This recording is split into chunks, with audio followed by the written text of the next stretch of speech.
Hi, good morning. This is Komal Chaudhary. I welcome to all at the YouTube channel GS365 and आज का session है हमारा current affairs with MCQs हम cover कर रहे हैं, जहां हम स्टैटिक पार्ट भी कवर करते हैं और एनालिसिस भी करते हैं. Before starting the lecture I want to request to everyone to subscribe the channel to get the amazing notification for the upcoming lecture, and if you want to revise the lecture you can join the telegram channel that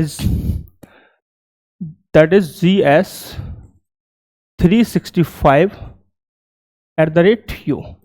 This is telegram channel and GS 365, this is YouTube channel. You can join the both. One is for the upcoming videos and second is for revise. So start करेंगे हम first question के साथ, और first question ये रहा आपके सामने. First question है कि सेना स्पेक्टिवल्स एक आक्रामक प्रजाति है जो केरल में घने जंगल बनाती है और देसी पौधों को नष्ट करती है. ये एक स्टेटमेंट है, ठीक है साहब. दूसरा स्टेटमेंट क्या है कि सेना स्पेक्टिकबिलिस भारत का मूल प्रजाति है और वायनाड में देसी शाकाहारी जीवों का पोषण करती है. ऑप्शन हमारे क्या है, कथनों पर विचार कीजिए कि कौन सा कथन सही है कौन सा गलत है. फर्स्ट कह रहा है कथन ए कथन दो दोनों सही है तथा कथन दो कथन एक की व्याख्या करता है. सेकंड कह रहा है कि कथन बी सही है और कथन बी, ऑप्शन बी कह रहा है कि कथन ए और फर्स्ट सेकंड दोनों कथन सही हैं लेकिन कथन सेकंड की व्याख्या नहीं कर रहा है. यहाँ पे दोनों कथन सही है और यहाँ पे एक कथन सही है, आप ऑप्शन देख सकते हैं, ठीक है. तो पहले जानते हैं हम सेना स्पेक्टिकबिलिस क्या है. तो सबसे इंपॉर्टेंट चीज यह है, एक गैर देसी प्रजाति है, यानी कि यह भारतीय मूल का नहीं है. तो ऑप्शन सेकंड तो ऐसे गलत हो गया, ठीक है, क्लियर पॉइंट है. तो ऑप्शन सेकंड गलत हो गया. अब देखेंगे फर्स्ट को. तो यह एक गैर देसी प्रजाति है जो पर्यावरण पर क्या कर रहा, पर्यावास पर आक्रमण करता है, यानी कि जो और जीव जंतु हैं उनका जो आवास होता है, घर होता है, उसको यह हानि पहुंचाता है, ठीक है. तो बेसिकली यह जो पौधों हैं, पौधों को जो ये पौधों को मार देता है और वहाँ की जो स्थानीय परिस्थिति है उसको बदल देता है. एग्जाम्पल जो है वो एग्जाम्पल है, बहुत इंपॉर्टेंट एग्जाम्पल है केरल का वायनाड, जो यहाँ पे आपको दिख रहा है. केरल का वायनाड जंगल है. तो यहाँ पे केरल लिखा हुआ है, न्यूज है केरल के वायनाड जंगल से. केरल का वायनाड जंगल है जहाँ पे यह घरेलू प्रजातियों को क्या कर रहा है, नुकसान पहुंचा रहा है, उनको मार दे रहा है, उनके पर्यावास पर क्या कर रहा है, हानि पहुंचा रहा है, ठीक. तो क्लियर पॉइंट है. तो यहाँ पर समझ गए. तो ये ऑप्शन ए हमारा जो कथन ए है वो सही है और कथन बी गलत है, यानी कथन ए सही है और कथन बी गलत है. तो करेक्ट आंसर हमारा हो गया ऑप्शन सी.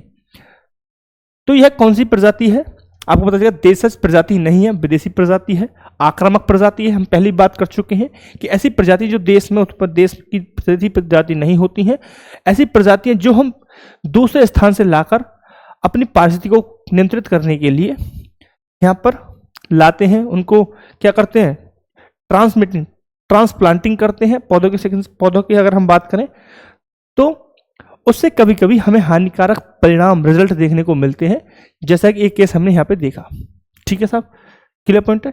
तो जो ये पौधा है सेना स्पेक्टिकबिलिस, ये है अमेरिकी उष्णकटिबंधीय क्षेत्र का पौधा है. अमेरिकी उष्णकटिबंधीय, अमेरिकी तो कहाँ का बेटा, ये अमेरिकी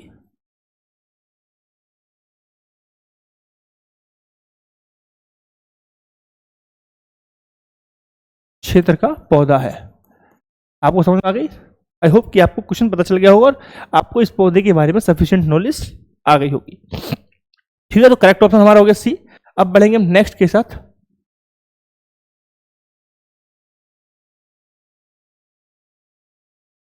अरे एक मिनट,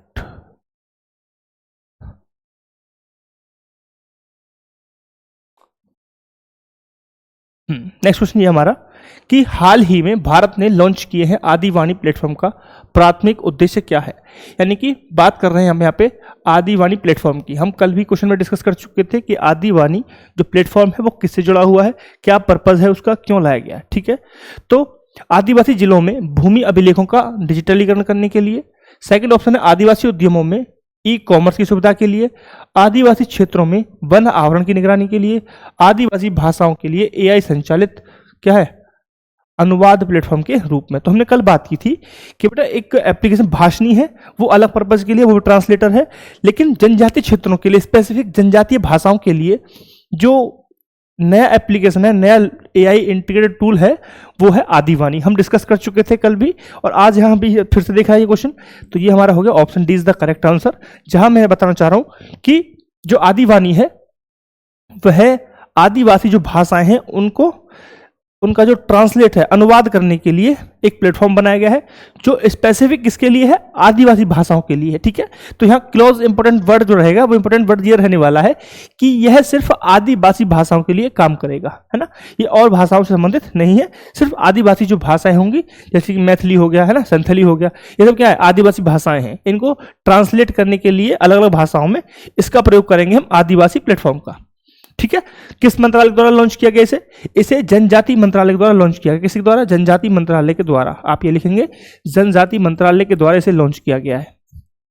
ठीक है, तो एक एडिशनल इंफॉर्मेशन रहेगी कि इसे जनजातीय मंत्रालय द्वारा इसे लॉन्च किया गया है। इसका उद्देश्य यह नहीं है कि भूमि का अभिलेखीकरण करना, डिजिटलीकरण करना, ये सब इसका कोई पर्पस नहीं है। सिंपल पर्पस क्या है, सिंपल पर्पस है कि जो हमारी जनजातीय भाषाएं हैं उनको ट्रांसलेट करना है अदर लैंग्वेजेस में। ठीक है, याद रहेगा, क्लियर याद रहेगा। ठीक है, तो आदिवासी भाषाओं के लिए पहला ऐप है, प्रथम ऐप है जो सिर्फ आदिवासी भाषाओं का काम करेगा। प्रथम एप्लीकेशन है जो आदिवासी भाषाओं के लिए काम करने वाला है और यह जनजाति गौरव वर्ष पहल के तहत इसको स्थापित किया गया है। कौन सी पहल की सर, जनजाति गौरव वर्ष एक पहल स्टार्ट की गई सरकार द्वारा, इसके तहत इसको स्थापित किया गया है। समझ में आ गई? आई होप कि आपको पता चल गया होगा कि मैं क्या कहना चाह रहा हूं और ये क्यों इंपॉर्टेंट है। ठीक है, तो पर्पस यही था ये सीरीज स्टार्ट करने का कि आपको न्यूज के साथ साथ ये भी पता चले कि एग्जाम में क्वेश्चन किस तरीके से बन सकते हैं। तो जब ये मैं न्यूज़ पढ़ा रहा था तो बहुत ही सिंपल तरीके से मैंने आपको बताया था न्यूज़, बट बहुत सारे स्टूडेंट जब मेरे पास आए थे, जैसे आज भी आने वाले हैं, कुछ मिलने आते रहते हैं, तो उसमें क्या है कि उन्होंने कहा था भैया दिक्कत ये आ रही है कि हम ये नहीं समझ पा रहे हैं कि क्वेश्चन किस तरीके से हम एग्जाम में देखेंगे, है ना। न्यूज़ आप समझा रहे हो बट हम क्वेश्चन नहीं बना पा रहे हैं खुद से। तो मैंने उनकी प्रॉब्लम को देखते हुए अब न्यूज़ को इस तरीके से बताने की पहले क्वेश्चन दिखाता हूं और साथ साथ न्यूज़ कवर कर देते हैं। ठीक है, तो नेक्स्ट हमारा क्वेश्चन रहने वाला है investor education and production fund authority. ये भी हम कवर कर चुके हैं, IEPFA को हम कवर कर चुके हैं की स्थापना किस मंत्रालय के तहत की गई थी। तो क्वेश्चन न्यूज़ हमारा ये है, बताइए क्वेश्चन हमारा ये है कि जो investor education and protection fund authority किसके द्वारा इसे, किस मंत्रालय द्वारा इसे स्थापित किया गया है, किस मंत्रालय के तहत बताइए। ठीक है, तो हमारा ऑप्शन क्या है, वित्त मंत्रालय, कौशल विकास एवं उद्यमिता मंत्रालय, कॉर्पोरेट मंत्रालय, वाणिज्य और उद्योग मंत्रालय। सारी मंत्रालय ऐसे दिख रहे हैं जैसे जो किससे वित्त से संबंधित हमें दिख रहे हैं कंफ्यूज करने के लिए। ठीक है, लेकिन करेक्ट ऑप्शन क्या है, कॉर्पोरेट एवं कार्य मंत्रालय इज द करेक्ट आंसर, कि ऑप्शन सी हमारा करेक्ट आंसर है यहाँ पर। ठीक है, तो जब हम बात कर रहे हैं IEFPA के, तो बेटा ये एक वैधानिक संस्था है, स्टैट्यूटरी बॉडी है। स्टैट्यूटरी बॉडी जो संसद के अधिनियम के द्वारा इसको स्थापित किया जाता है उसे बोलते हैं स्टैट्यूटरी बॉडी। ठीक है, क्लियर पॉइंट। इसका पर्पस क्या था, इसका पर्पस था कि लोगों में वित्त से संबंधित जो जागरूकता बढ़ाई जाए, वित्त से संबंधित उनको क्या की जाए, साक्षरता या ज्ञान उन्हें प्रोत्साहन किया जाए, बढ़ावा दिया जाए। ठीक है, इसी के तहत, इसी के लिए इसको स्थापित किया गया था। और यह किसके अंतर्गत आता है, यह कंपनी अधिनियम के अंतर्गत स्थापित किया गया। कंपनी अधिनियम के तहत, कंपनी अधिनियम 2013 के तहत इसको रजिस्टर्ड किया गया है, पंजीकृत है, रजिस्टर्ड है। ठीक है, पंजीकृत कह लो या रजिस्टर्ड कह लो। ठीक है, दोनों वर्ड आप समझ सकते हैं, क्लियर पॉइंट है। कॉर्पोरेट मंत्रालय के अंतर्गत आता है, कंपनी अधिनियम 2013 के तहत रजिस्टर्ड की गई है, वैधानिक संस्था है। पर्पस क्या है, वित्तीय साक्षरता को बढ़ाना। ठीक है, जो इन्वेस्टर्स होते हैं उनके इंटरेस्ट को, और साथ ही साथ जिसमें इंटरेस्ट की, जिस कंपनी में इन्वेस्ट किया है, दोनों के ही जो इंटरेस्ट है उनको प्रोटेक्ट करने के लिए इस संस्था को लाया गया है। किस मंत्रालय लगता था आपको पता चल गया। आई होप कि आपको क्लियर पता चल गया। ठीक है, नोट किया सबने, क्लियर। ये हट जाता है थोड़ा, मुझे अच्छा लगता है ऐसे, है ना। ठीक है, चलो कोई नहीं। लेकिन नेक्स्ट क्वेश्चन देखो हमारा क्या है। नेक्स्ट क्वेश्चन हमारा क्या है कि निम्नलिखित में से कौन सी नदी अफगानिस्तान से होकर नहीं बहती है। ठीक है, एक तो होता है गलत, एक होता है घोर गलत। तो मुझे बताएंगे क्या कौन सा ऑप्शन इसका करेक्ट आंसर है। निम्नलिखित में से, ध्यान से क्वेश्चन पढ़ेंगे, निम्नलिखित में से कौन सी नदी अफगानिस्तान से होकर नहीं बहती है। तो भाई मेरे, इनका आपको नहीं भी पता है ना, तो ऑप्शन देखो सीधा ब्रह्मपुत्र। अरे ब्रह्मपुत्र यहाँ से निकलती है कैलाश मानसरोवर के पास से, और ट्रांस वाले जाती है और नामचा पर्वत से भारत में एंट्री कर जाती है। इधर से क्या आती है, गंगा आती है, यमुना मिलकर यहाँ से अदर नदी हो गया, यहाँ पे पद्मा मेघना मिलकर और बंगाल खाड़ी में गिर जाती है। सिंपल हमने किया था एनसीईआरटी सीरीज में, बहुत अच्छे तरीके से मैंने आपको बता रखा है। जो एनसीईआरटी सीरीज हमने किया है वहाँ पे ड्रेनेज पैटर्न पूरा बहुत ही डिटेल में चैप्टर करा रखा है, जहाँ पे हमने तीनों ही रिवर सिस्टम पढ़े थे, Brahmaputra river system, Indus river system, Ganga river system, और साथ ही साथ हमने पढ़ी थी पेनिनसुलर रिवर सिस्टम। वहाँ हमने बहुत डिटेल में किया हुआ है। जिन बच्चों को ये समझ नहीं आया मैप, वहाँ मैंने बहुत सारे मैप सीरीज में डाले हैं ताकि आप समझ पाए इजीली। ठीक है, तो I request to everyone, if you are interested to understand what is the concept behind this, so you can go through simple that video and you can easily understand the topic and the concept as well, right? So clear point है, ब्रह्मपुत्र ये तो अफगानिस्तान में जाती नहीं है, यहाँ से निकलती है कैलाश मानसरोवर पास से और यहाँ से निकल जाती है। ठीक है, मानसरोवर एक लेक है उसके पास से निकलती है। ठीक है, मानसरोवर ही लिखा जाता है। क्लियर पॉइंट है। चलो नेक्स्ट क्वेश्चन चलते हैं, देखते हैं नेक्स्ट क्वेश्चन क्या है। और नेक्स्ट क्वेश्चन हमारा है संघाई कॉर्पोरेशन। आप सभी को पता है, न्यूज में है, मोदी जी होकर के आए भी, है ना। और किस समय कालखंड में हो गए हैं, जियोपॉलिटिक्स क्या चल रही है, इस कारण यह संस्था और भी क्या हो गया, न्यूज में आ गया। और साथ ही साथ इनका जो स्टेटमेंट है कि हम एक डेवलपमेंट बैंक को स्थापित करेंगे, एक कंक्लूजन में पहुंचे हैं। So it is also important because it is direct challenge to the western institution which is providing that kind of initiative and help. So ये उसके जस्ट अपोनेंट के रूप में कार्य करने वाले हैं, क्योंकि अभी क्या हो रहा है, उस जैसी संस्था यहाँ पे हम ये एससीओ डेवलप करने की एक जॉइंट डिक्लेरेशन सामने आया है कि हम भी वर्ल्ड बैंक जैसे, आईएमएफ जैसे संस्थान डेवलप करेंगे धीरे धीरे। ठीक है, चलो आते हैं वापस। एससीओ क्वेश्चन हमारा क्या है कि संघाई कोऑपरेशन संगठन एससीओ का सचिवालय कहाँ स्थित है। बहुत ही सिंपल क्वेश्चन था।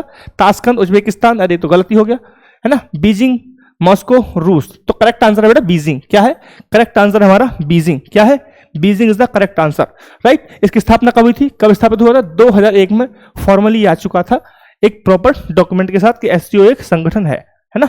ठीक है, क्लियर पॉइंट है। 2001 में स्थापित हुआ था। कौन कौन सदस्य है, चाइना, भारत, कजाकिस्तान, पाकिस्तान, रसिया, ताजिकिस्तान, उज्बेकिस्तान। दोबारा सुन लीजिए, उज्बेकिस्तान, ताजिकिस्तान, पाकिस्तान, रसिया, कजाकिस्तान, भारत, चाइना, ये इसके सदस्य देश हैं जो एससीओ में पार्टिसिपेट करते हैं। अब की मीटिंग कहाँ हुई थी, चाइना में हुई थी। अब की मीटिंग रिसेंट कहाँ हुई है, चाइना में हुई है। चाइना के किस शहर में हुई है, ये आपको कमेंट सेक्शन में बताना है। ठीक है, थोड़ी कहानी सुन लो उस शहर की। ये वो शहर है जिसे पहले ब्रिटिश गवर्नमेंट ने क्या किया था, रूल किया था, और उसमें बहुत सारा जो बोलते हैं ना कॉलोनाइजेशन का इफेक्ट भी देखा गया। उसी को चैलेंज करते हुए चाइना ने उस ही सिटी को इवेंट का मुख्य क्या बनाया, पॉइंट बनाया, और वहीं पे इवेंट ऑर्गेनाइज किया ताकि जो वेस्टर्न वर्ल्ड को चैलेंज, उसको एक नोटिस मैसेज जाए कि देखो जिसे आप पहले अपना बताते थे, आपने वहाँ पे राज किया, हम वहाँ पे ही आपके अगेंस्ट जो संस्थाएं डेवलप होने वाली हैं उनकी हम बात कर रहे हैं। ऐसा मैसेज एक न्यूज स्टेशन है विंटेज, उस पर लिखा हुआ था, वहां से मैंने पढ़ा है। विंटेज एक न्यूज आउटलेट है, वहाँ का मैसेज है, मैंने वहाँ से पढ़ दिया। मेरा कोई अपना इसमें है नहीं मैसेज कुछ भी। ठीक है, तो मैं सिर्फ रिलायबल रिसोर्स से पढ़ के ही आपको पढ़ा रहा हूँ। सो मेरा अपना इसमें कुछ भी है नहीं। बढ़ते हैं नेक्स्ट, और नेक्स्ट क्वेश्चन मेरा ये है, कौन सा है, ये रहा। हाल ही में गुजरात के कच्छ में खोजा गया जोरासाइट क्या है। ठीक है, अभी गुजरात में क्या हुआ है, गुजरात में एक तत्व मिला है, एक अयस्क मिला है जिसे बोल रहे हैं हम जोरासाइट। ठीक है, तो कहाँ खोजा गया बेटा, जोरासाइट कहाँ खोजा गया, गुजरात में खोजा गया। सबसे इंपॉर्टेंट चीज है गुजरात में खोजा गया, ये आप याद रखेंगे नाम। गुजरात के कच्छ एक जगह है, और उमरोई करके जगह है स्पेसिफिक, है ना। तो उमरोई करके जगह है, तो आपको गुजरात दिखे, कच्छ दिखे या फिर उमरोई दिखे, तीनों ही करेक्ट आंसर है, आपको याद रखना है। ठीक है, कच्छ भी आ जाए तो भी सही है, उमरोई आएगा तो भी सही है, गुजरात आएगा तो भी सही है। ठीक है, अभी क्वेश्चन उस तरीके से नहीं बनाया मैंने, सिंपल वाला, थोड़ा अलग क्वेश्चन है। हाल ही में गुजरात में कच्छ में खोजा गया जेरोसाइट क्या है? क्वेश्चन मेरा ये है, एक मैग्नीज अयस्क है, सोडियम क्लोराइड का एक क्रिस्टलीय रूप है, एक फॉस्फेटिक तलछड़ी चट्टान है, एक पीले रंग का लोहायुक्त सल्फेट खनिज है। तो ऑप्शन डी करेक्ट आंसर है। ये क्या है? एक पीले रंग का लोहायुक्त सल्फेट खनिज है। ठीक है, तो पीले रंग का है, लोहायुक्त है, लोहायुक्त सल्फेट है। यह कहाँ मिलता है? ये जलवायु सॉरी जो वॉल्केनिक एक्टिविटी होती हैं, ज्वालामुखी गतिविधि जो होती हैं उनसे संबंध होता है। और यह पृथ्वी और मंगल ग्रह पर भू रासायनिक विकास के पुराने सुराग के रूप में भी हम इसे समझ सकते हैं कि इन दोनों का कुछ पुराना संबंध है इससे, क्योंकि इसकी जो जेरोसाइट है ये हमें मंगल पे भी देखने को मिला है। कहाँ मिला है? मंगल पे भी हमने इसे देखा है, मंगल पर भी। ठीक है, मंगल पर भी इसके साक्ष्य हमें देखने को मिले हैं। ठीक है, क्लियर पॉइंट है।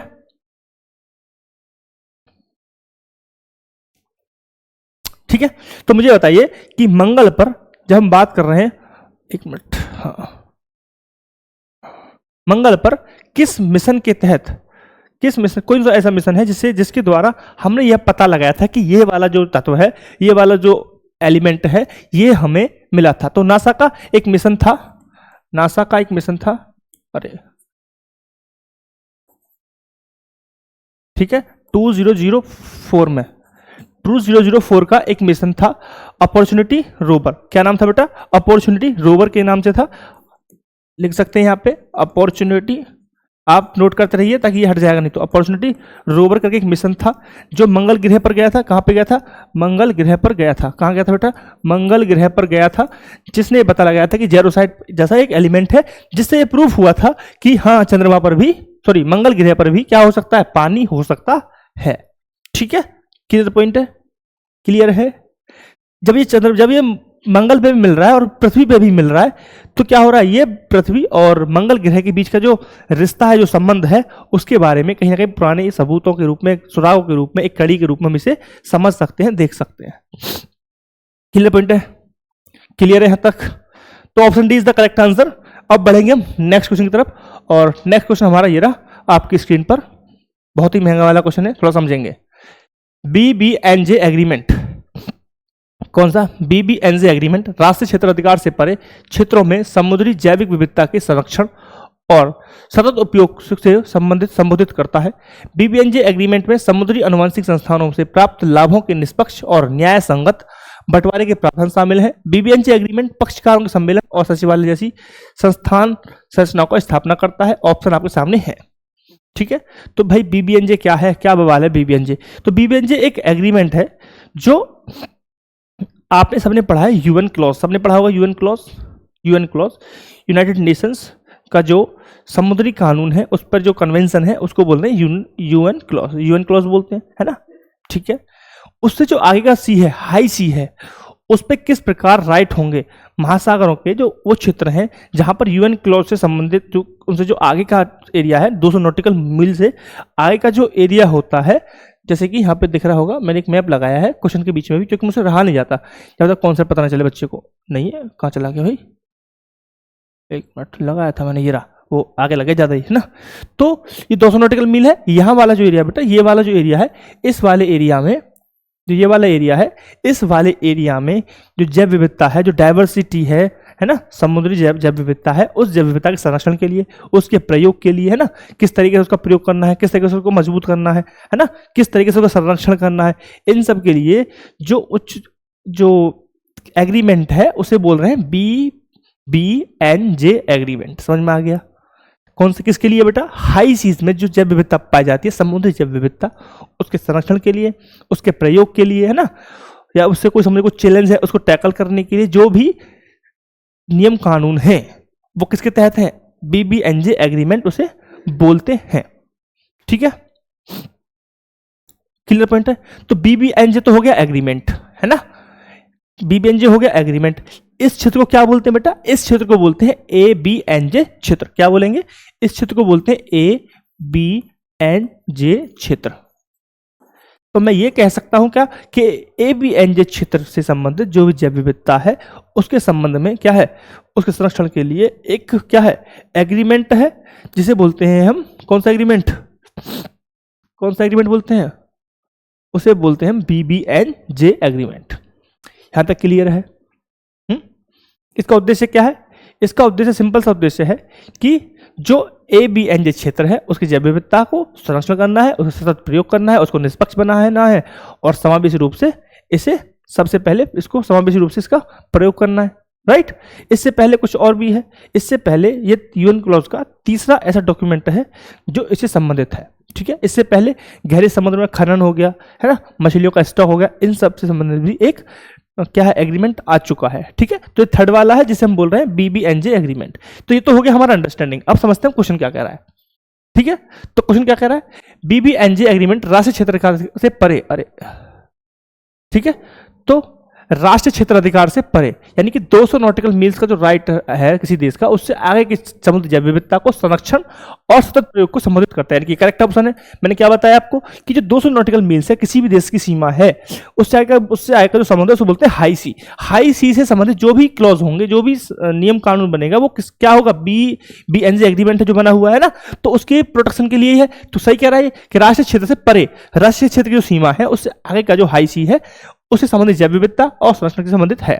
BBNJ एग्रीमेंट में समुद्री अनुवांशिक संसाधनों से प्राप्त लाभों के निष्पक्ष और क्या है, निष्पक्ष और बंटवारे के प्रावधान शामिल हैं। BBNJ एग्रीमेंट पक्षकारों के सम्मेलन और सचिवालय जैसी संस्थागत संरचनाओं की स्थापना करता है। यह भी करेक्ट ऑप्शन है, यानी कि मैं कहूं तो हमारा ऑप्शन दिख रहा है कि कथन 1 कथन 2 दोनों सही है, कथन 2 और 1 की वाक्य सही करता है। तो ऑप्शन ए हमारा क्या बेटा करेक्ट आंसर है, ठीक है। थोड़ा लेंदी क्वेश्चन था इसलिए मैंने थोड़ा समझाने में टाइम भी लिया और आपको एक कॉन्सेप्ट भी साथ के साथ बताया, ठीक है साहब, क्लियर। आगे बढ़ते हैं नेक्स्ट क्वेश्चन की तरफ और मेरा ये है नेक्स्ट क्वेश्चन, ये आपके सामने क्वेश्चन ये है कि सोलर एनर्जेटिक इलेक्ट्रॉन के संदर्भ में निम्नलिखितों पर विचार कीजिए। एक चीज है सोलर एनर्जेटिक इलेक्ट्रॉन SEE, ठीक है साहब, क्लियर पॉइंट है। उससे विचार कीजिए, क्या विचार करना है। SEE अंतरिक्ष मौसम को समझने में मदद करता है जो उपग्रह संचार को प्रभावित कर सकता है। सभी SEE विशेष रूप से क्या है, कॉर्नल मास इंजेक्शन से जुड़े हुए हैं। SEE पृथ्वी की सतह पर बनते हैं और बाद में सूर्य तक पहुंच जाते हैं। ये इलेक्ट्रॉन सूर्य से उत्पन्न होते हैं और फिर लगभग प्रकाश की गति से अंतरिक्ष से उत्सर्जित कर दिए जाते हैं, ठीक है।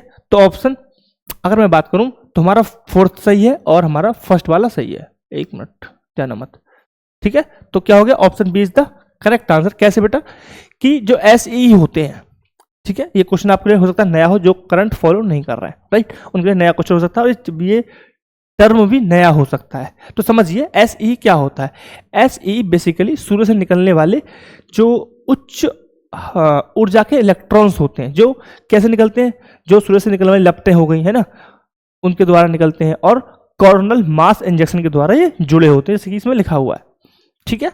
कॉर्नल मास इंजेक्शन CME के द्वारा जुड़े होते, CME के द्वारा निकलते हैं, जुड़े नहीं होते हैं, है ना, उनके द्वारा निकलते हैं उनके माध्यम से, ठीक है। इसके अध्ययन जो हम SEE है, जब इनकी स्टडीज हम क्या कर सकते हैं, इनसे हम उपग्रह के बारे में समझ सकते हैं, GPS को समझ सकते हैं, है ना, जो पावर ग्रिड है उस पर उसको समझते हैं। इन सब का जो प्रभाव है ना, उसकी भविष्यवाणी कर सकते हैं। जब हम क्या करेंगे, SEE को समझेंगे तो उससे हम जो सैटेलाइट है उसका पैटर्न, उसे समझी जानकारी लेंगे, GPS से जानकारी ले सकते हैं। इन सब की जानकारी का प्रयोग करके हम किसी भी क्षेत्र की भविष्यवाणी कर सकते हैं कि कौन क्षेत्र में कुछ आने वाला है, कोई मौसम खराब है या बाढ़ आने वाली है। इन सब का क्या कर सकते हैं, हम एनालिसिस कर सकते हैं और प्रोडक्ट कर सकते हैं कि आगे आने वाले प्रेडिक्ट कर सकते हैं कि आगे आने वाला क्या इवेंट हो सकता है कोई, है ना, ठीक है। तो वही उस चीज को तोड़ मरोड़ के यहाँ पे क्वेश्चन के फॉर्मेट में आपको समझाएगा, जो मैंने आपको समझाया अभी, ठीक है। ये तो समझाना है आपको कि किस तरीके से क्वेश्चन बन सकते हैं। एक सिंपल नॉलेज था, एक सिंपल इंफॉर्मेशन थी जो मैंने आपको बताई, उसे ऐसा टेढ़ा मेढ़ा करके आपके सामने रख दिया, है ना, और आप क्या हो गया, आप खेल जाते हैं फिर। चलो कोई नहीं, जब प्रैक्टिस करेंगे तो आप सीख जाएंगे। एक मिनट, क्या हो रहा है, चलिए नेक्स्ट क्वेश्चन मेरा क्या है।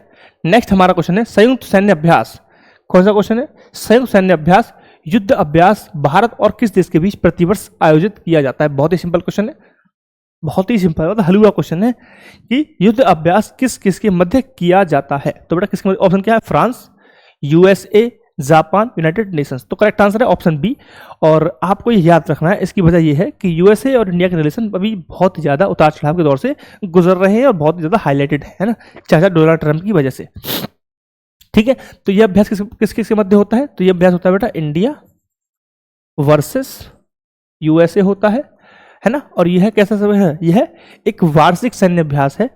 कैसा है? वार्षिक है, यानी वर्ष में एक बार होता ही होता है, यानी हर वर्ष ये होता है। ठीक है, इसको स्टार्ट कब से किया गया था? 2004 से इसको स्टार्ट किया गया था। सिंपल एक पॉइंट है, 2004 से इसको शुरुआत की गई थी। ठीक है, तो बहुत ही सिंपल न्यूज थी। थोड़ा सा आपको एडिशनल दे दिया, वार्षिक है, 2004 से प्रारंभ हुआ था। अब देखो, जैसे स्टेटमेंट वाले क्वेश्चन मैं करा रहा हूँ पीछे, है ना, स्टेटमेंट वाले क्वेश्चन कैसे बन सकते हैं? इसी क्वेश्चन को मैं स्टेटमेंट वाला क्वेश्चन भी बना सकता हूं, जैसे कि निम्नलिखित में से युद्ध अभ्यास से संबंधित कौन सा कथन सही है? कथन एक, यह भारत और फ्रांस के बीच होने वाला एक द्विवार्षिक क्या है? अभ्यास है।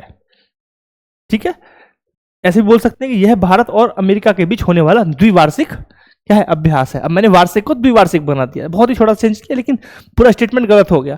लेकिन आपको सिर्फ ये पता था कि भारत और यूएसए के बीच होता है, तो आप क्या करेंगे? ऑप्शन सही कर देंगे। और ये क्या था? ये तो ट्रैप था, फंस गए आप ट्रैप में, है ना। सेकंड स्टेटमेंट क्या बना सकते हैं कि यह 2005 से स्टार्ट किया गया था, जबकि एग्जैक्ट क्या था? 2004 था, है ना। तो जब आप पढ़ेंगे तो आप ठोस तरीके से पढ़ेंगे, बार बार रिवाइज की चीजों को इतना कंटेस्ट कर दीजिए कि आपको टिप्स पे हो जाए चीज कि यह अभ्यास था, वार्षिक सैन्य अभ्यास है, 2004 में हुआ था, भारत और अमेरिका के बीच हुआ था। अब वो स्टेटमेंट द्विवार्षिक हो, त्रिवार्षिक, पता चल जाएगा कि वार्षिक था तो गलत है ना।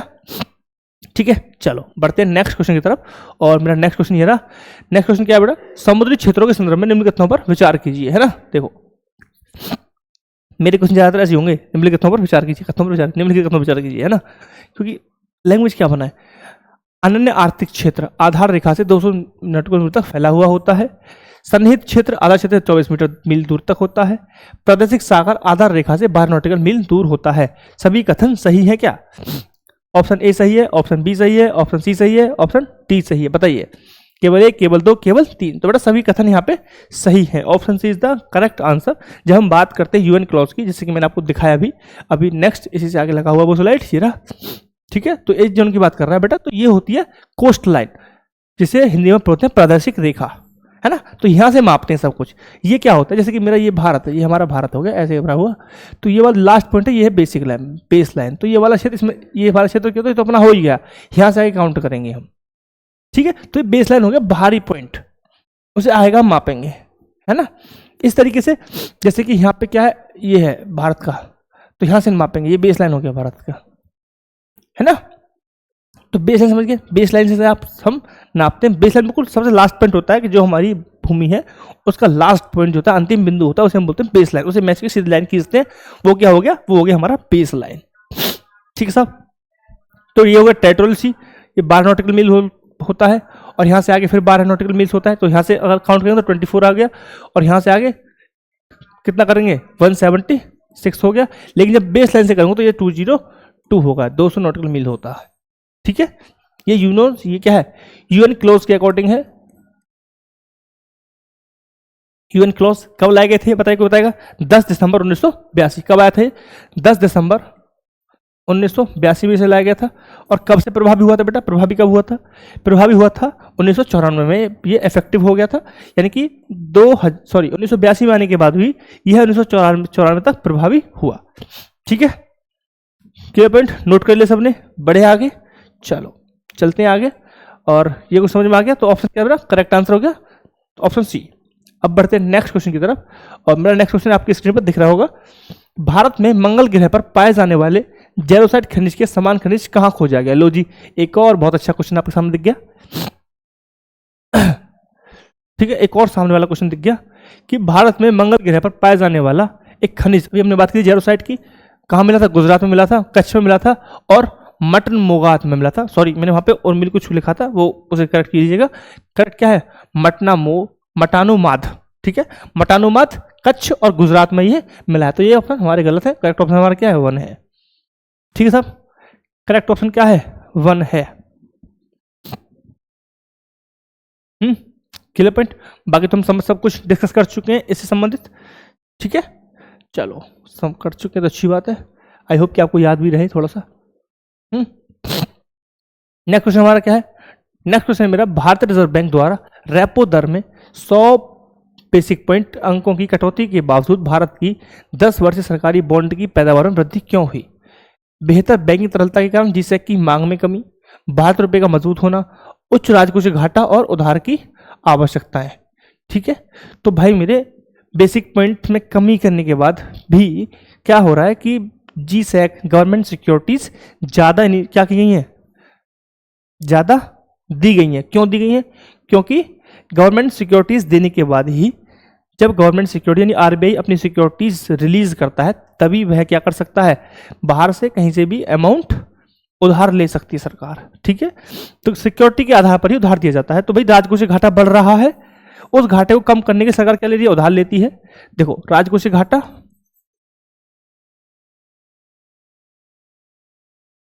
इसे कम करने के लिए अक्सर क्या करती है, उधार लेती है सरकार। कम करने की सरकार उधार लेगी, उधार लेगी विदेशों से, तो उसके लिए सिक्योरिटीज देनी होती है या फिर लोन उधार लिया जाता है। तो जी सैक रिलीज करती है, गवर्नमेंट सिक्योरिटी रिलीज कर जाती है, तब उसके बेसिस पे उधार लिया जाता है। तो राजकोषीय घाटा और उधार की आवश्यकताओं के कारण क्या हो रहा है, गवर्नमेंट सिक्योरिटीज जो बॉन्ड है, सरकारी बॉन्ड, उनको उनमें वृद्धि देखी गई है, उनके पैदावार यानी कि नए रिलीज किए गए हैं। समझ में आ गया? ठीक है, अब यहाँ पे राजकोषीय वर्ड एक वर्ड था जो हम पहले डिस्कस कर चुके हैं, फिर सुन लीजिए। सरकार के द्वारा जो कुल आय की जाती है, ठीक है, कुल आय और यानी कुल व्यय, कुल खर्चा और कुल आय का डिफरेंस जो रहेगा, यानी कि खर्च माइनस आय। ठीक है, इसमें याद रखेंगे उधार का सामान, उधार जो होता है वो शामिल नहीं होता है, तो डिफरेंस जो रहेगा वो हमारा होता है राजकोषीय घाटा।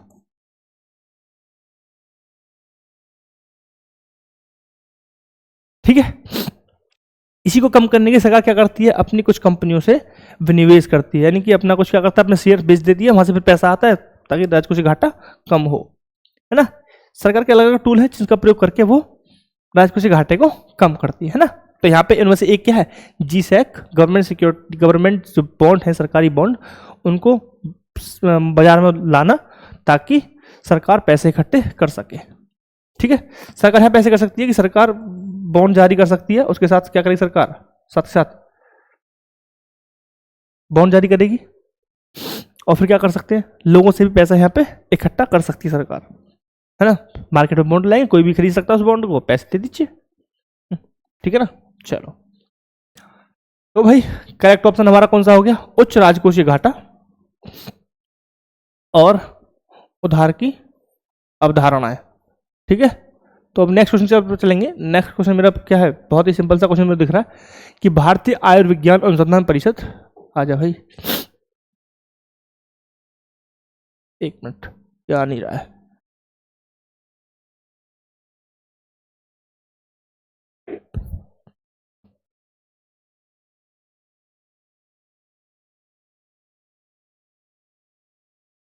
तो भाई भारतीय अनुसंधान परिषद ICMR द्वारा दर्दनाक मस्तिष्क की चोट TBI के निदान के लिए शुरू किए गए उपकरण का प्राथमिक लाभ क्या है। एक उपकरण का नाम है ऐसा, ठीक है, तो आप लिख लीजिएगा जो भी है, 192640 उपकरण का नाम है। ये क्या करता है बेसिकली, ये गिलास को कोमा स्केल को पूरी तरह से बदल देता है, केवल शहरी अस्पतालों में उपयोग के लिए सीमित है। इसके लिए उन्नत बुनियादी ढांचे और प्रशिक्षित पेशेवरों की आवश्यकता होती है। यह 1 मिनट के भीतर इलेक्ट्रॉनिक रक्तस्राव और एसिडिमा का पता लगा सकता है। तो इसका प्राथमिक उपयोग क्या है बेसिकली, है ना। ये बहुत ही टेक्निकल क्वेश्चन हो गया, बट आपको करेक्ट ऑप्शन देखिए, हो सकता है कि इस लैंग्वेज में सीधा क्वेश्चन आपको दिख जाए, है ना। तो ऑप्शन 4 इसका करेक्ट आंसर है, कि डी इसका करेक्ट आंसर है, कि यह 1 मिनट के भीतर इलेक्ट्रोकैनियल रक्तस्राव और एडिमा का पता लगा सकता है। ये इसका करेक्ट आंसर है। ठीक है, इस समझने वाला कुछ है नहीं, बहुत ही ज़्यादा टेक्निकल है। ठीक है, तो अगर ऐसे क्वेश्चन आते तो ट्राई कीजिए कि आप बच जाएं पेपर में भी, अगर नेगेटिव मार्किंग वाला एग्जाम है तो। अगर नेगेटिव नहीं है तो फिर तो आप लगाइए। नेक्स्ट क्वेश्चन मेरे को दिख रहा है कि वायु गुणवत्ता जीवन सूचकांक, अरे एक मिनट क्या कर दिया, वायु गुणवत्ता सूचकांक AQLI के अनुसार दुनिया के दूसरे सबसे प्रदूषित देश के रूप में कौन सा देश है, बताइए। ये आपको पता होना चाहिए कौन सा देश यहाँ पे है। कुछ लोग दिख रहे होंगे यहाँ पे चाइना लिखा हुआ है, तो चाइना होगा, लेकिन कॉन्ग्रेचुलेशंस, ये हमारा प्यारा भारत महान है। तो ये अच्छी बात नहीं है ना, ये चीज़ नहीं है कि वायु गुणवत्ता सूचकांक के अनुसार दुनिया के सबसे दूषित शहरों में से एक है भारत, और प्लेसमेंट कौन सा है, दूसरा है। और इसके कारण क्या हो रहा है, एक मिनट देना मेरे को जरा।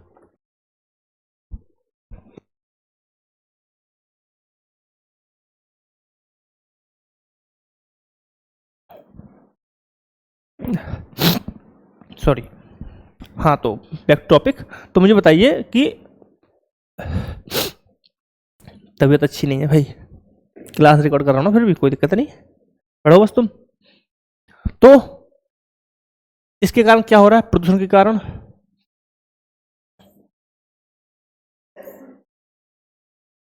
के कारण भारत में जो प्रत्याशा वो है ना बेटा, कितना प्रत्याशा वर्ष है, मतलब एक्सपेक्टेड ईयर्स, कि लगभग आप कितने जीवन प्रत्याशा के जीवन के कितने वर्ष आप जिंदा रह सकते हैं। तो जीवन प्रत्याशा जो उसे बोलते हैं एक्सपेक्टेड ईयर्स, जीवन प्रत्याशा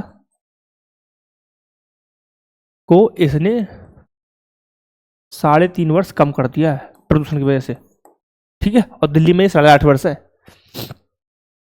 समझ रहे हैं कि जीवन प्रत्याशा को इसने भारत में 3.5 वर्ष कम कर रखा है सिर्फ पॉल्यूशन ने। पॉल्यूशन अगर ठीक हो जाए तो हर व्यक्ति लगभग 3.5 साल क्या कहेगा, एक्स्ट्रा जिएगा।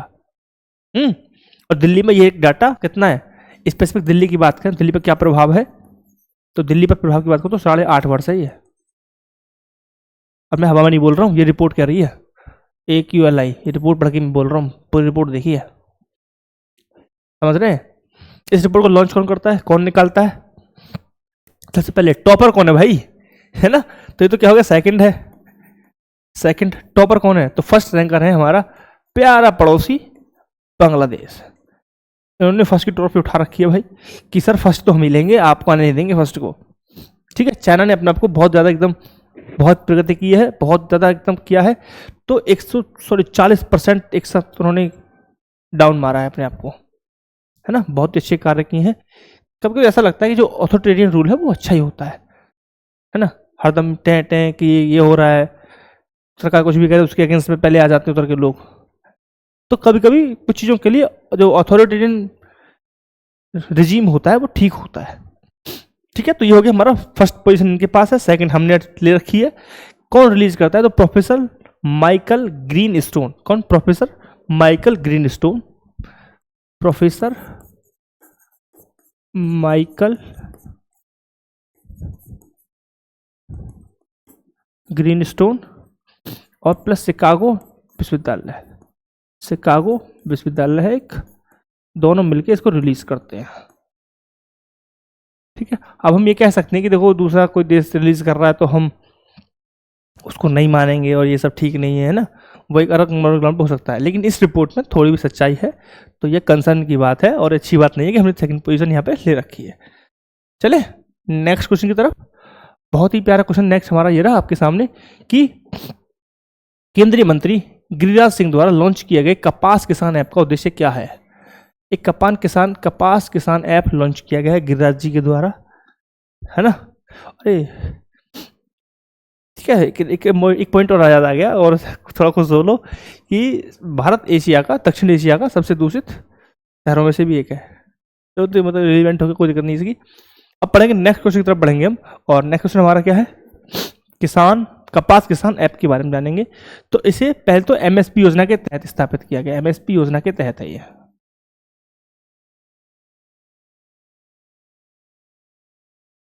मिनिमम सपोर्ट प्राइस, यानी कि किसी भी फसल के लिए जो 16 फसलें हैं उन फसलों में से क्या है, मिनिमम आपको प्राइस मिलेगा ही मिलेगा, ठीक है। इसका उद्देश्य क्या है, इस ऐप पे आप क्या कर सकते हैं, इस ऐप पर आप खुद को क्या कर सकते हैं, पंजीकृत कर सकते हैं, रजिस्टर्ड कर सकते हैं खुद से, ठीक है। स्लॉट बुक कर सकते हैं, है ना। आपका जो पेमेंट है उसको आप ट्रेस भी कर सकते हैं। लेकिन यह किसके लिए, स्पेसिफिक कपास के लिए है। यह किसके लिए है, स्पेसिफिक कपास के लिए है। यानी करेक्ट ऑप्शन क्या है, कपास खरीद, है ना। तो स्पेसिफिक कपास के लिए है। पहले तो ये किसके लिए बेटा, कपास के लिए है। आप इस पर पंजीकृत कर सकते हैं, खुद को रजिस्टर्ड कर सकते हैं, ठीक है साहब।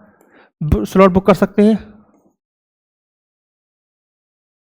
ठीक है, पेमेंट को ट्रेस कर सकते हैं, जो आपका पेमेंट है,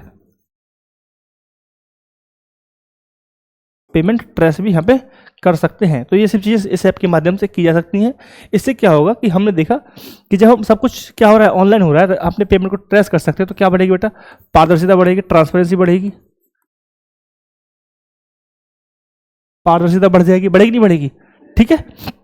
जब पारदर्शिता बढ़ेगी तो कहीं ना कहीं एफिशिएंसी भी आपको देखने को मिलेगी कि एफिशिएंसी बढ़ रही है, क्योंकि जब हम रेगुलर चेक एंड बैलेंस होता है ना बेटा, तो सिंपल सी बात है, जहाँ भी चेक और बैलेंस रहेगा ना, वहाँ डेफिनेटली पारदर्शिता आएगी आएगी, और जब पारदर्शिता आ जाएगी तो कहीं ना कहीं दक्षता आपको बढ़ेगी, ठीक है। सिंपल सा एग्जांपल ले लो कि अगर अगर आप सही से काम कर रहे हैं, आपका अगर जो आप काम कर रहे हैं वो डेली चेक होता रहे, स्टूडेंट्स की कॉपी डेली चेक होती रहे, एक दिन वो काम करके नहीं लाएगा, आप पनिश कीजिए, फिर नेक्स्ट दिन फिर चेक कीजिए, फिर नहीं करेगा फिर पनिश कीजिए, लेकिन डेली चेक करें तो वो समझ जाएगा भाई ये मास्टर ढीठ है, ये चेक करेगा ही करेगा, आप काम करना ही पड़ेगा, डेली डांट मारेगा ही मारेगा, है ना। तो क्या हो रहा है, चेक बैलेंस आ रहा है, उससे क्या होगा, पारदर्शिता आज वो क्लियर समझ चुका है कि हाँ भाई ये करना ही पड़ेगा, कोई ऑप्शन बचा ही नहीं है, ये मानेगा नहीं, डेली मुझसे पूछेगा ही पूछेगा, ठीक है। जब वो काम करेगा ही करेगा डेली, और मैं चेक करूंगा डेली, तो उससे क्या होगा, वो कहीं ना कहीं पढ़ेगा घर जाके, उसे जब वो घर जाकर लिखेगा एटलीस्ट, तो उसकी बुद्धि खुलेगी, वो पढ़ना भी स्टार्ट कर देगा, तो आप देखेंगे कहीं ना कहीं एफिशिएंसी भी आपको बढ़ती हुई दिखाई देगी। तो आप सिंपल एग्जांपल से, यहाँ पे मैंने जिसको बताया स्कूल के एग्जांपल, स्कूल के बच्चे का एग्जांपल आपको बताया, वहां से आप इसे कनेक्ट करके खुद से समझ सकते हैं इस एप्लीकेशन से क्या क्या फायदा होने वाला है। बढ़ेंगे नेक्स्ट क्वेश्चन की तरफ, चलेंगे आगे, और नेक्स्ट क्वेश्चन मेरा है, शैक्षणिक संस्थान 2025-26 के लिए भारत ने अफगान नागरिकों के लिए कितनी छात्रवृत्तियां घोषित की हैं? 1000, 2000, 3000, 4000। तो करेक्ट ऑप्शन है बेटा 1000। 1000 इज द राइट आंसर, कि 1000 छात्रों के लिए छात्रवृत्ति ओपन की गई है अफगानिस्तान छात्रों के लिए, ठीक है। यह है विशेष छात्रवृत्ति योजना, अफगान विशेष छात्रवृत्ति योजना के तहत की गई है। एक योजना है विशेष छात्रवृत्ति योजना, विशेष छात्रवृत्ति योजना, एक योजना है विशेष छात्रवृत्ति योजना। इसके तहत ये क्या किया, 1000 लोगों को छात्रवृत्ति दी गई है, ठीक है। 1 लाख लोगों को, सॉरी 1000 जो स्टूडेंट्स हैं उनको छात्रवृत्ति दी गई है। मेरा आपसे रिक्वेस्ट है, आपसे क्वेश्चन है कि आप घर से करेंगे कि ये योजना कब लॉन्च की थी, और मुझे कमेंट करेंगे। I want to see how many guys are involve in this competition and how many students are seriously candidate who want to achieve their goal, right? चलो नेक्स्ट क्वेश्चन तरफ बढ़ रहे हैं हम। नेक्स्ट क्वेश्चन क्या है मेरा, नेक्स्ट क्वेश्चन क्या है बेटा, ये रहा नेक्स्ट क्वेश्चन, बहुत ही सिंपल सा है कि इंक्लूजन इंटरनेशनल विश्व कांग्रेस 2025 का 18वां संस्करण हुआ है। तो भाई विश्व कांग्रेस से कोई भी इसे अपनी कांग्रेस से जोड़कर नहीं समझेगा कि हमारी कांग्रेस ऐसी है ना, हमें पार्टी विशेष की बात नहीं कर रहे, लेकिन सिर्फ कांग्रेस है। कांग्रेस का मतलब होता है ग्रुप, है ना, जैसे कि ग्रुप, जैसे कि भारत जो संसद है अमेरिका की, उसे भी कांग्रेस कहा जाता है। तो कोई भी कांग्रेस वर्ड को लेकर के ये नहीं कि हमारी कांग्रेस है, भारत की कांग्रेस नहीं है ना, क्योंकि ये बहुत अच्छे से काम कर रहे हैं। तो इसका पर्पज क्या है कि सभी के लिए स्वास्थ्य और सम्मान के सिद्धांत को आगे बढ़ाना इसका उद्देश्य है। क्या उद्देश्य है बेटा इसका, क्या उद्देश्य है, सभी को क्या मिले, स्वास्थ्य मिले, सभी को सम्मान मिले। इस उद्देश्य के साथ, इस सिद्धांत के साथ अपने आप को एक मंच के रूप में ये रिप्रेजेंट करते हैं। तो सभी के लिए लिख देता हूं, सभी के लिए स्वास्थ्य, स्वास्थ्य एवं सम्मान, स्वास्थ्य एवं सम्मान का एक मंच है। क्या है बेटा, एक मंच के रूप में ये है, ठीक है। इसका इवेंट हुआ है अभी 2025 का, कौन सा सेशन था, 18वां सेशन था। कौन सा था, 18वां सेशन था। आप याद रखेंगे कहाँ पे हुआ है, शारजा में हुआ है, शारजा में हुआ है। शारजा कहाँ पे है, शारजा UAE में है। अब आप इसका कैपिटल वगैरह सब याद रखेंगे, क्योंकि ये जियोपॉलिटिक्स का पार्ट हो चुका है, ठीक है। क्लियर पॉइंट है तक, क्लियर पॉइंट है। तो देखो इस क्वेश्चन को और भी तोड़ा और मरोड़ा जा सकता है।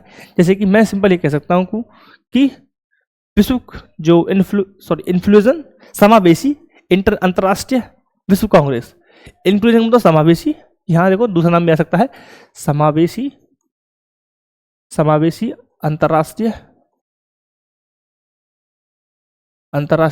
विश्व कांग्रेस।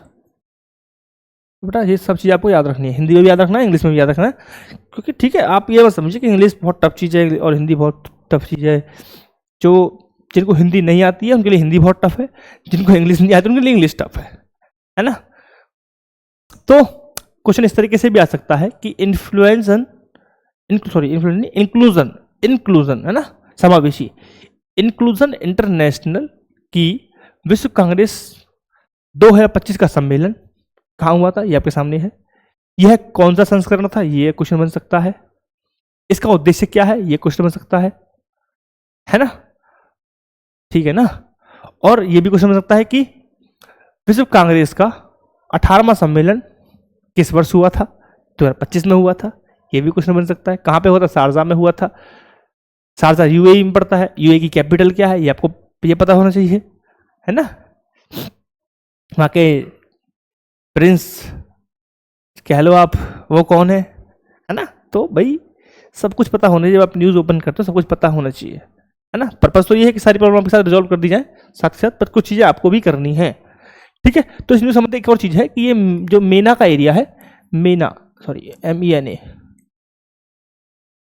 मेना एरिया में ये पहला इवेंट था, इसका पहला इवेंट था, इस तरह का पहला इवेंट था मेना में। मेना क्या होता है, अब कुछ नहीं आ जाता है। मेना क्या है, मेना यानी कि मध्य पूर्व, middle east and northern Africa, middle east and northern Africa, ठीक है। लिख देता हूं भाई सर तो शॉर्टकट लिख रहे हैं भैया, तो middle east and northern Africa, ठीक है साहब, क्लियर पॉइंट है। इस जगह होने वाला इस प्रकार का ये पहला इवेंट है, आप ये याद रखेंगे। पहला इवेंट कब हुआ था, 2025 में हुआ था। इवेंट हुआ कहां था, शारजा में हुआ था, राइट। चलिए आगे आते हैं। ये एक बहुत ही सुंदर और अच्छा क्वेश्चन आपके सामने फिर से आ गया, ठीक है। क्वेश्चन क्या है बेटा कि APEDA द्वारा शुरू की गई नई पहल भारतीय, ये भारतीय है, का अर्थ क्या है। भारतीय का अर्थ क्या है, भारत का कृषि तकनीक, लचीलापन, उन्नति और निर्यात सक्षमता के लिए आविष्कार केंद्र, भारत का कृषि अनुसंधान और प्रौद्योगिकी नवाचार केंद्र, भारत का कृषि लचीलापन और व्यापारिकीकरण केंद्र, भारत का कृषि व्यवसाय संसाधन और तकनीकी नवाचार केंद्र, ठीक है। बताइए तो करेक्ट ऑप्शन क्या है।